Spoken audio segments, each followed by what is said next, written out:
আমার শতকরা 92 জন লোক মুসলমানের দেশে চিটাগঙ্গের আদালত চত্বরে আমার মুসলমান অ্যাডভোকেট লাশ হয়, ঠিক কিনা বলো? আমরা জিম্মি হয়ে গেছি, কারণ কোয়ান্টিটি আছে, কোয়ালিটি নেই। সংখ্যা আছে 250 কোটি মুসলমান থাকার পরেও আজকে কাফেররা আমাদেরকে ভয় পায় না। কারণ হচ্ছে আমাদের নৈতিক মান অধপতনের একবারে নিম্ন স্তরে পৌঁছে গেছে, ঠিক কিনা কম? হালাল নাই, হারাম নাই, যা পায় তাই খায়। তাহলে বিশ্বাস করি আমার যুবক যদি বদলে যায়, আমার বাংলা বদলে যাবে, ঠিক কিনা কম? কারণ 15 বছর ধরে সকল রাজনৈতিক দল এই জগদ্দল পাথরকে সরাতে চেয়েছে। এই 15 বছর ধরে কোনো রাজনৈতিক দল যা পারে নাই, আমার কলিজার টুকরা আবু সাইদ, আমার কলিজার টুকরা মুগ্ধ তা করে দেখিয়েছে, ঠিক কিনা বলো? এখন যৌবন যার, যুদ্ধে যাবার শ্রেষ্ঠ সমর্থা। আমার যুবক ইচ্ছে করলে বদলে দিতে পারে, আমার যুবক ইচ্ছে করলে ক্ষমতার মসনদ উল্টে দিতে পারে, ঠিক কিনা বলো? আমার যুবক ইচ্ছে করলে একটা দৌড়ের লোকে হেলিকপ্টারও তুলে দিতে পারে। আমার যুবক, বাংলার যুবক, তুমি দেখো না এখনো? ও যুবক, তোরা আমি এত মায়া কেড়ে করি, কারণ আমি জানি আমার যুবক বদলে গেলে আমার বাংলা বদলে যাবে, ঠিক কিনা বলো? আমার কলজারা সবটা যুবক লেখা, আমি যদি কলজারা বার করে তোরা দেখাইতাম পারতাম, দেখলো উফরে দিয়া লেখা যুবক যুবক যুবক যুবক যুবক যুবক যুবক যুবক হুদা যুবক আর যুবক লেখা। আমি যে কি মায়া ফলাফান্ডে করি তোমরা তো আর দেখছো না। আমি অনেক ফলাফান্ডে জীবনে বন কলা খাওয়াইছি, শরীরটা অনেক লেগে। আমি এটা বন কলা দেয় শরীরটা হইতো, আর এটা দিকে ডাইল খায়, ফ্যান্সি ডিল খাই, আব্বা খায়, আঞ্জা দিয়া গাঞ্জা খায়, ঠিক কিনা কও? আমি খাওয়াইতাম চাই এতান দুধ কলা, আর এতান খায় আঞ্জা দিয়া গাঞ্জা। এই ফলাফেলে হুগাইয়া মজবুত চলে রয়েছে। সেদিন কুত্তায় ঠকান দিছে, একটা ফাঁদিকা ফান বেটা যুবক ওই বাঘের বাচ্চার মতো, তোরারে দেখলে যেন জিন বেড়াইয়া দৌড় দিয়া লাই, ঠিক নিও? আর তোরা কুত্তার ঠকানি ফানিত ফেরা যাই গেছে, বেড়াইতে হুগাইয়া মজবুত চলে রয়েছ। বালা করে সিফা দিয়া ধরলে তেন 15-20 দিন কানে হতো না। তেন ফলাফল বেটা বাঘের বাচ্চা, ঠিক কিনা কও? আহা, কথা কি আরো কইতা? আল্লাহর নবী বসে বসে ঘরের ভিতরে কাঁদতেছে, সুবহানাল্লাহ। বিবি গো, আমি এটা কি দেখলাম, আমি এটা কি দেখলাম গো বিবি? সুন্দরী সুরসী কুমারী যুবতী কন্যারা নিজের সৌন্দর্য ছিঁড়ে ছিঁড়ে আলগা করে দেখায়। এই নবীর একজন কন্যা, কন্যার নাম ফাতেমা রাদিয়াল্লাহু তাআলা আনহা। সুবহানাল্লাহ। খুব খেয়াল করেন, গভীর মনোযোগ। কন্যার ব্যাপারে ওয়াজ হচ্ছে, বাবারা সব কান পেতে শুনেন, যুবকেরা কান পেতে শুনো। একদিন তোমরা বাবা হবা, তোমাদেরও কন্যা সন্তান হবে। শুনে রাখো আজকে ওয়াজ, মুশতাক ফৈজ যদি কোনো দিন না আসে, ওই যখন বাবা হবা সেই দিন মনে পড়বে আমার কথা ইনশাআল্লাহ। আল্লাহর নবীর আদরের কন্যা, নবীর কন্যা 4 জন, জয়নব, রুকেয়া, উম্মে কুলসুম, ফাতেমা। ফাতেমা নবীর ছোট্ট কন্যা, সুবহানাল্লাহ কয় না? ফাতেমার বিয়ে হয়েছে হজরত আলী রাদিয়াল্লাহু তাআলা আনহুর লগে। নবীজি ডাক দেয়া কয়, ফাতেমা গো, ও ফাতেমা, মদিনার অনেক ধনী ধনী মানুষ তোরে বিয়া করতে চাইছে গো। ও ফাতেমা, আমি তোরে ধনী বেড়াইতের কাছে বিয়া দেই নাই, আমি বিয়া দিছি গরিব আলীর লগে। আমি মদিনায় খেয়াল করে দেখেছি, আমি মানুষ চিনি, আমি মানুষ চিনি গো ফাতেমা। আমি মদিনায় দেখেছি আলীর মতো বীর পুরুষ, সুন্দর স্বামী তোর জন্য আর একজনও নাই। বলেন সুবহানাল্লাহ। কিরম বেড়ার ওই যে কুদ্দুর আগে কইছিলাম, যে গেছিল আপনার পরিবার কেমন, আলিয়ে কইছিল কূপ দিয়া কল্লা হালাই দেন, খালি হুকুম না দেখে বাচ্চা গেলাম। তাইলে বউয়ের প্রতি কত লাইবিলিটি, কত দায়িত্ববোধ, কত সচেতনতা, কত আত্মমর্যাদাবোধ। সুবহানাল্লাহ বলবেন না? নবীজি মানুষ চিনে তো। নবীজি কো, ফাতেমা গো, ঘরটা সুখ পাইতি না গো, কিন্তু শান্তি পাইবি। সুবহানাল্লাহ কইতেন না?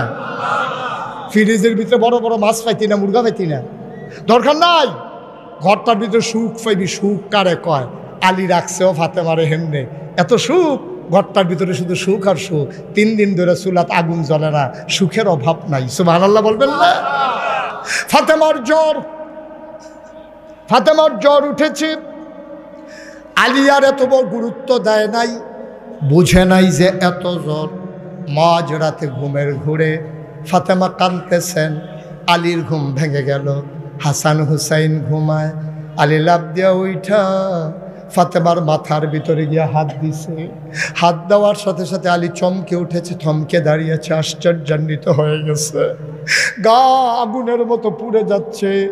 ডাক দেয়া কয়, ফাতেমা আমারে কেন ডাকলা না? এত জ্বর নিয়ে ঘুমিয়েছো, আমি কি মানুষ না? আমারে জানাইতে তোমার মন চায় নাই? এত জ্বর তোমার, কেন আমারে ডাকলা না? তোমার জন্য কি আমার কোনো মায়া নাই গো ফাতেমা? তুমি এটা কি করলা? আমারে ডাকলে আমি মাথায় পানি ঢেলে দিতাম, তোমার জন্য নবীর কাছে গিয়া দোয়া চাইতাম। নবী তো তখন নাই, নবী ইন্তেকাল করে গেছেন। নবীর রোজায় গিয়ে সালাম পৌঁছে দিতাম। ফাতেমা গো ফাতেমা, পাহাড়ি ঝর্ণা থেকে মাথায় পানি ঢেলে দিতাম। তুমি কি করলা? এত জ্বর নিয়ে তুমি কেন আমারে ডাকলা না?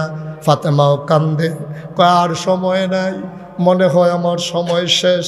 আলী কয়, এই কথা একবার বলেছ, আর বলবা না? জ্বর উঠলে কি মানুষ বাঁচে না? জ্বর উঠলে কি মানুষ মরে যায়? এটা কেমন কথা বললা? সময় শেষ এটা কেন বললা? আমি বুঝে শুনেই বলেছি রে আলী, আমার নবীজি, আমার আব্বা ইন্তেকালের পূর্ব মুহূর্তে আমি আব্বারে দেখতে গেছিলাম।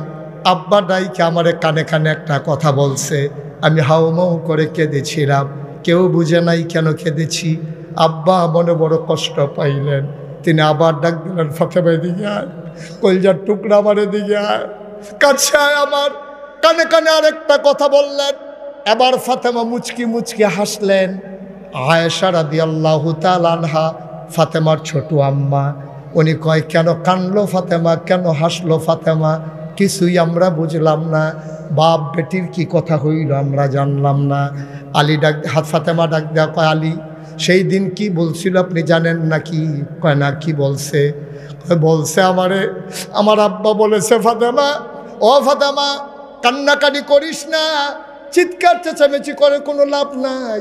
আমি আর বেশি দিন তোদের মাঝে থাকবো না গো ফাতেমা, আমার যাওয়ার সময় হয়ে গেছে, আমি আবার চলে যাওয়া লাগবে আল্লাহর ডাকে, চরম পরম প্রিয় বন্ধুর সান্নিধ্যে। দুনিয়ার মায়া ছেড়ে আমি চলে যাব আখেরাতে, আমারে বিদায় দিয়ে দে ফাতেমা। এই কথা শোনার পরে আমি কানলাম। আব্বা আমারে ডাক দেয়া কয়, ফাতেমা কেন কান্নাকাটি করস? আমি কি সারা জীবন থাকবো নাকি? তোর একটা খুশির খবর দেই গো ফাতেমা, তুই শুন শুন শুন। আমার পরিবারের ভেতরে, জান্নাতের ভেতরে সবার আগে যার সাথে আমার দেখা হবে সে হইল আমার আদরের ফাতেমা।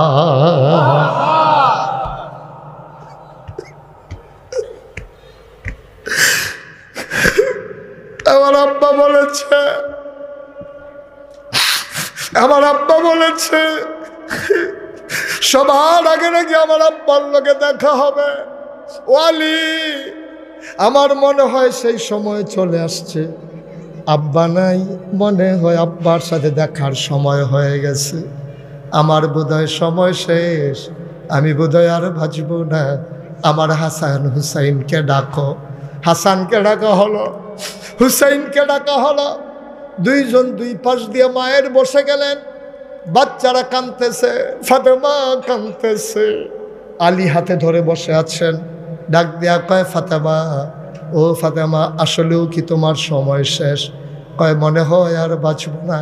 আলী, ও আলী, আব্বাজান বলেছেন কোনো স্বামী যখন তার স্ত্রীকে সার্টিফিকেট দেয় যে ভালো মহিলা, আল্লাহ নাকি তা গ্রহণ করে নেয়।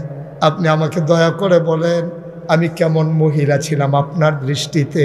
আলী ডাক দেয়া কয়, ফাতেমা গো, ও ফাতেমা, আমি তো কল্পনাও করি নাই তোমার আব্বা আমার হাতে তোমার উঠাই দেবে। আমি গরিব মানুষ, আমি তোমাদের ঘরের বারান্দায় ঘুমাই, তোমাদের ঘরে রান্না হলে খাই না, ইটের খানা নাই, আমার হাতে তোমার তুলে দেবে আমি বুঝি নাই। কত ধনী ধনী মানুষ তোমার আব্বার কাছে প্রস্তাব দিয়েছে বিয়ের জন্য, আমার ঘর নাই, বাড়ি নাই, আমার খাবার নাই, চুলা নাই, চাক্কি নাই, তোমার একটা নাকের ফুল, একটা কানের দুল, গলার একটা মালা, হাতের দুইটা বালা, কোনোদিন বেনারসি কাথান কিনে দিতে পারি নাই, 3 বেলা মজার খাবার দিতে পারি নাই, 1 বেলা রান্না হলে 3 দিন খাবারের খবর নাই। ও ফাতেমা, ফাতেমা, তোমার বিরুদ্ধে আমার কোনো অভিযোগ নাই। তোমার আব্বা যে দয়া করে তোমার আমার হাতে উঠাই দিছে, এই শুকরিয়া আদায়ের ভাষা আমার জানা নাই। তোমার মতো ভালো মহিলা যে আমার কপালে জুটছে, এটাই তো বড় কথা। তোমার বিরুদ্ধে আমার কোনো অভিযোগ নাই। আলী মনে করছে কায়দা মতো কথাটা আদায় করে ফেলি। এবার ফাতেমারে ডাক দিয়ে আলী কয়, আমি বললাম তুমি ভালো মহিলা, তুমি বলে দাও দেখি আমি আলী কেমন পুরুষ, এটা একটু বলে দাও, এটা একটু বলে দাও, মরার আগে আমারে বলে যাও, আমারে তুমি কেমন পেয়েছো, আমি মানুষটা কেমন। ফাতেমা চোখের পানি ছেড়ে দিয়ে কয়, আপনার মতো ভালো স্বামী পাওয়া বড় ভাগ্যের বিষয়, আমার কোনো অভিযোগ নাই।